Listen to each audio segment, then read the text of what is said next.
Sir हाँ आलीस Sarang sir सांगा ना काय सरप्राईज आहे.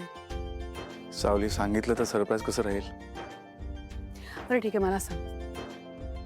एक मिनिट ये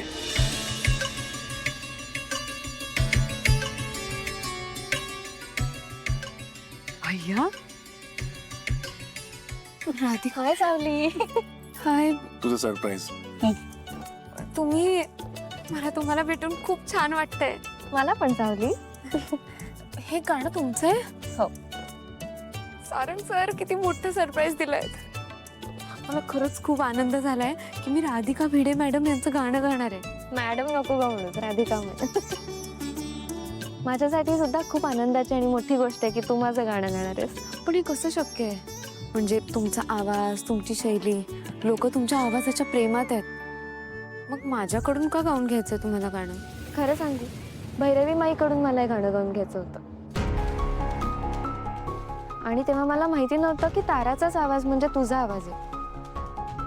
बघ ना गाण्याच्या शब्दात तान्हा रूपासाठी मला असं वाटलं होतं की हे एका आईने त्या शक्तीला त्या माऊलीला केलेलं आवाहन आहे.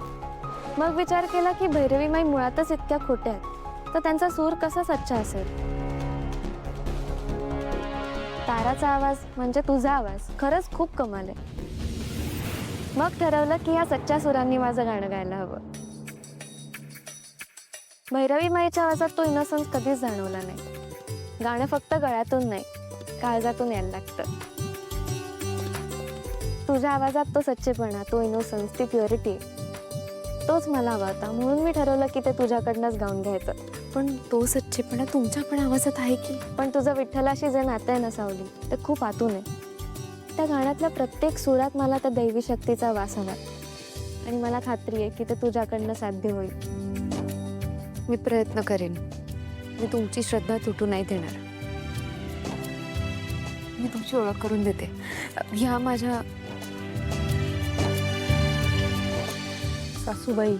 हो सासूबाई तिलोत्तमा मेहेंदळे. नमस्कार. नमस्कार. तुला इथे असं प्रत्यक्ष बघून मला खरंच खूप बरं वाटतंय ग आणि मी तुझी खूप मोठी फॅन आहे. थँक्यू. सारंग आमचा एक फोटो काढशील प्लीज. हाँ तुम्ही कशाला काढताय फोटो. आपण रेकॉर्डिस्ट दादांना सांगूया. तुम्ही दोघेही फ्रेम मध्ये या. काढून दो ना.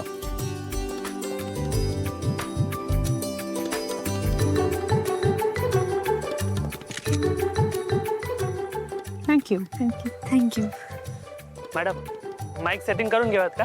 वेळ होत आली आहे. Yes all the best. Savli madam या माझ्यासोबत. हो जा. बस आहे.